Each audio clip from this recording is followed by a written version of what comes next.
নমস্কার বন্ধুরা, ডলের রন্ধনশালায় সবাইকে স্বাগত। আর আজকে তোমাদের সাথে শেয়ার করব আমি একটা দারুণ স্বাদের আলু বেগুন ভাজা রেসিপি। এটা তোমরা ভাত, রুটি, লুচি, পরোটা সব কিছুর সাথে খেতে পারবে। এর জন্য দেখো আমি এখানে একটা বড় সাইজের বেগুন নিয়ে নিয়েছি, আর বেগুনটাকে এবার আমি কেটে নেব। আমি প্রথমে মাঝখান থেকে এইভাবে বেগুনটা কেটে নিলাম। আর বেগুনটা যেহেতু বড়, তাই আমি পুরো বেগুনটা এখানে রান্না করব না, একটা সাইড আমি রেখে দেব। দেখো এবারে আমি আবারও মাঝখান থেকে এইভাবে কেটে আমি মাঝখান থেকে আবারও এইভাবে পিস পিস করে কেটে নিলাম। আর এইভাবে কাটলে কিন্তু বেগুনটা দেখতেও সুন্দর লাগবে রান্নার পরে। এবারে আমি বেগুনগুলোকে তুলে নিয়ে জলের মধ্যে দিয়ে দেব। জলের মধ্যে আমি এইভাবে 5 মিনিট ভিজতে দেব। বেগুনটা আমি এক সাইডে রেখে দেব। এবারে একটা মাঝারি সাইজের আমি এখানে আলু নিয়েছি। আলুগুলো এইভাবে লম্বা লম্বা করে পিস করে কেটে নেব। আমি কিন্তু এখানে খুব বেশি পাতলা করে কাটলাম না, একটু মোটা করে কেটেছি। আলুগুলো এবার আমি খুব ভালোভাবে ধুয়ে নেব।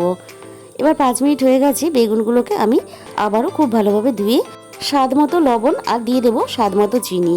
লবণ আর চিনি দিয়ে বেগুন মেখে রাখলে বেগুন ভাজার সময় তেলটাও কম লাগে আর খেতেও সুন্দর হয়। এবার আমি বেগুনটাকে একটা সাইডে সরিয়ে রাখবো। এদিকে কড়াইয়ের মধ্যে পরিমাণ মতন সর্ষের তেল আমি খুব ভালোভাবে গরম করে নিয়েছি, আর কেটে রাখা আলুগুলো দিয়ে দিলাম।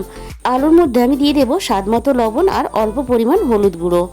এবারে আলুটাকে আমি 2 থেকে 3 মিনিট এইভাবে একটু ভাজা ভাজা করে নেব। আর তেলের মধ্যে একটু আলুটাকে আমি এইভাবে হতে দেব। আলুটাকে এমনভাবে আমি ভেজে নেব যাতে 90% তেলের মধ্যেই কিন্তু সিদ্ধ হয়ে যায়। আলুগুলো খুব ভালোভাবে আমার এখানে ভাজা হয়ে গেছে। এবারে আলুগুলোকে আমি তেল থেকে এইভাবে ছেঁকে তুলে নেব। এবারে আমি ওই একই তেলের মধ্যে বেগুনগুলো দিয়ে দিলাম। বেগুনগুলো আমি খুব ভালোভাবে এখানে লাল লাল করে ভেজে নেব। আমার বেগুনটা খুব ভালোভাবে ভাজা হয়ে গেছে। এবার বেগুনটা ভাজার পরে দেখো কতটা সুন্দরভাবে কালার চলে এসেছে, যেহেতু আমি লবণ আর চিনি একসাথে মিশিয়ে দিয়েছিলাম।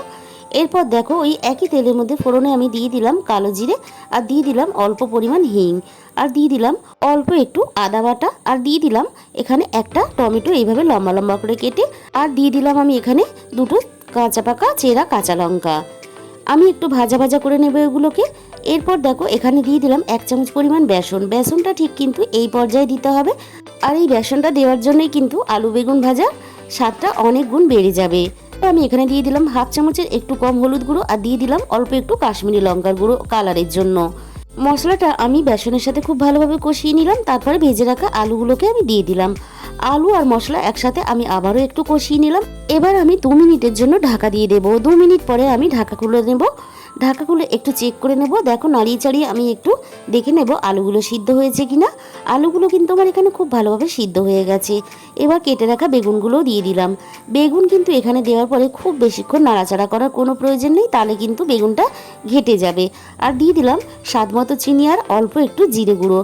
আর এই সময়ে কিন্তু ভাজা জিরের গুঁড়োটা দিলে আলু বেগুন ভাজার স্বাদ ও গন্ধটা দুটোই কিন্তু ভালো হবে। অল্প একটু পোস্তও দিয়ে দিলাম। তাহলে বন্ধুরা, আজকের রেসিপিটা ভালো লাগলে অবশ্যই ভিডিওতে একটা লাইক করো। আর নতুন বন্ধুদের কাছে অনুরোধ রইল আমার চ্যানেলটাকে সাবস্ক্রাইব করে পাশে থাকার জন্য।